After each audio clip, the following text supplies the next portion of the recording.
வணக்கம், இது உங்கள் தினக்கதிர். முதல்வர் ஸ்டாலின் வெள்ளிக்கிழமை பள்ளிக் கல்விக்கான மாநில கல்விக் கொள்கையை வெளியிட்டார்.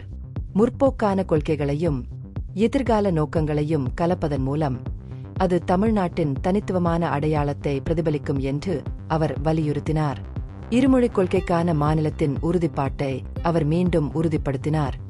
தமிழ் மற்றும் ஆங்கிலத்தை கற்றல் ஊடகங்களாக மையமாக கொண்டார். கொள்கையின் நோக்கங்களை எடுத்துரைத்த ஸ்டாலின், படிக்க மட்டுமல்லாமல் புதுமைகளையும் உருவாக்கும் மாணவர்களை வலுவான தொழில்நுட்ப திறன்களுடன் வளர்ப்பதை சோசலிச சமத்துவ கட்சி நோக்கமாக கொண்டுள்ளது என்றார். இந்த ஆண்டு இந்தியா முழுவதும் உள்ள முன்னணி உயர்கல்வி நிறுவனங்களில் 900க்கும் மேற்பட்ட அரசு பள்ளி மாணவர்கள் சேர்க்கை பெற்றுள்ளனர். சேர்க்கை தொடரும் போது இந்த எண்ணிக்கை அதிகரிக்கும் என்று எதிர்பார்க்கப்படுகிறது. குறிப்பாக களில் சேரும் மாணவர்களின் எண்ணிக்கை ஒற்றை இலக்கத்திலிருந்து இரட்டை இலக்கமாக அதிகரித்துள்ளது. கடந்த ஆண்டு அரசு பள்ளி மாணவர்களில் 75%க்கும் அதிகமானோர் உயர்கல்வி நிறுவனங்களில் சேர்ந்ததில் முதல்வர் திருப்தி தெரிவித்தார். மேலும் இந்த ஆண்டு இந்த சதவீதம் இன்னும் அதிகமாக இருக்கும் என்று நம்பிக்கை தெரிவித்தார். அரசு பள்ளி மாணவர்களிடையே கல்வி முடிவுகளை கணிசமாக மேம்படுத்தியதற்காக மாநிலத்தின் கல்வி முயற்சிகளுக்கு அவர் பாராட்டு தெரிவித்தார்.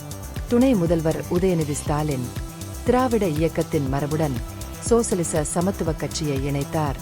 இந்த இயக்கம் நீண்ட காலமாக மறுக்கப்பட்ட மக்களின் கல்வி உரிமையை மீட்டெடுப்பதற்காக நிறுவப்பட்டது என்று அவர் கூறினார். சமூக சீர்திருத்தவாதி பெரியார் ஈ.வே.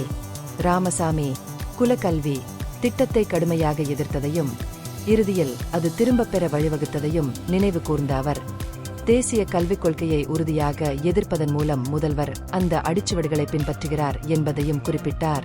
ஸ்டாலினின் NEP தி ரோக் எலிபென்ட் என்ற புத்தக வெளியீட்டின் போது பள்ளிக்கல்வி அமைச்சர் அன்பில் மகேஷ் பொய்யாமொழி அவருக்கு யானை கோலை வழங்கிய ஒரு அடையாள தருணத்தை குறிப்பிட்டு, புதிய மாநில கல்விக் கொள்கையை எதிர்கொள்ள உண்மையான யானை கோலாக செயல்படுகிறது என்று உதயநிதி குறிப்பிட்டார். இந்த பகுப்பாய்வு நுண்ணறிவுள்ளதாக கண்டால் முக்கியமான அரசியல் முன்னேற்றங்கள் குறித்த கூடுதல் புதுப்பிப்புகளுக்கு லைக் செய்யவும், ஷேர் செய்யவும், சப்ஸ்கிரைப் செய்யவும். இது உங்கள் தினக்கதிர். நன்றி.